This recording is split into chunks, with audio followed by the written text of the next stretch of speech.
Hudbay Minerals declined our request for an on-camera interview.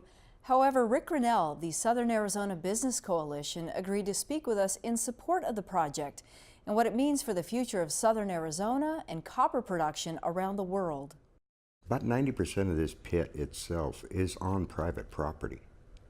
So the U.S. Forest Service land being used for the excess rock is going to be on Forest Service land.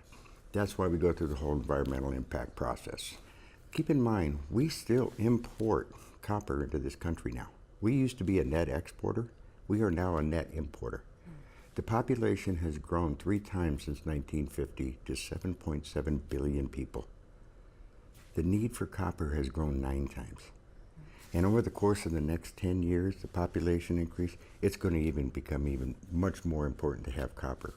And also be able to have our own sustainability and the ability to use our own copper. It's great to have international business, but you also have to protect your backyard when it comes to economic development.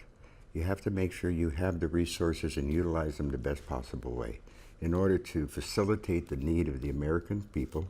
A moment ago you said backyard, and I can imagine the people who are watching this will say, what about our backyard when it comes to the air pollution, the water resources?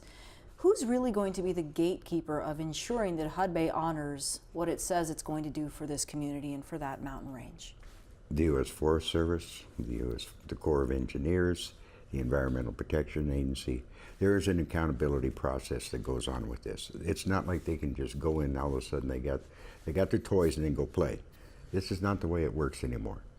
There is a follow-up, there is a requirement by law to ensure that they do what they say they're going to do. If in fact they do not, then there's a cease and desist. Yeah. And it's very succinct and it's very real. It's taken 12 years to get to this point. This is a $1.9 billion project. How does that translate for the region's economy when it's all said and done as far as jobs are concerned? Well, according to the ASU Economic Impact Study, $350 million for over the 19-year period of new tax revenue. 500 quality, $60,000 plus, including benefits. About 2,500 jobs in construction industry to build this, plus all the vendors. As much as possible, Rosemont has committed to buying locally, period. Now, there's certain things we don't produce here in Southern Arizona. Big equipment, there's certain expertise that need to come in and be part of the engineering and the build out and everything else. But as much as possible, they're going to spend local. And I appreciate the people, the aesthetics of the pit. But that's why they're going to build the pit from the outside in. And that allows to set up a sort of a buffer zone, a barrier that will, people don't have to look deep inside. But you know what the irony is? People are going to come here because they want to see this. It's estimated 70,000 people visit Arizona every year to see mines. To get this one up and running, there have been at least 1,000 studies on behalf of more than a dozen government agencies and about 43,000 public comments filed. Hudbay Minerals says it has spent more than $100 million on permits. The Forest Service listened, the Corps of Engineers listened, the EPA listened. Everybody's listening, contrary to what they want to tell you. And I don't like the political arguments that keep going around with this topic. It's not necessary.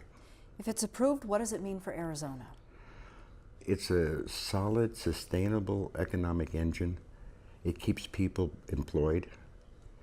And when you have a better economy, the overall attitude of an environment of the community is better. When people can afford to take their kids to do stuff and maybe take a vacation or go to school and get the other things that they need, it affords opportunities that many industries, particularly in Southern Arizona, don't afford. What do people need to know about the need for copper right now? Well, we can't live without it. There is not just copper, but the mining, the products that come out of the ground are used in everyday life. There is nothing any longer that we do, including the bringing for agriculture. You need the equipment to get enough agriculture to do all the things. Everything that is done today has a facet of it where mining is attached. I challenge I wouldn't mind losing my phone for a week, but other than that, people would rather lose their wallet than lose their phone. We can't afford to live without it. That's the real fact. Okay, Rick Grinnell from the Southern Arizona Business Coalition, thank you. Thanks for having me.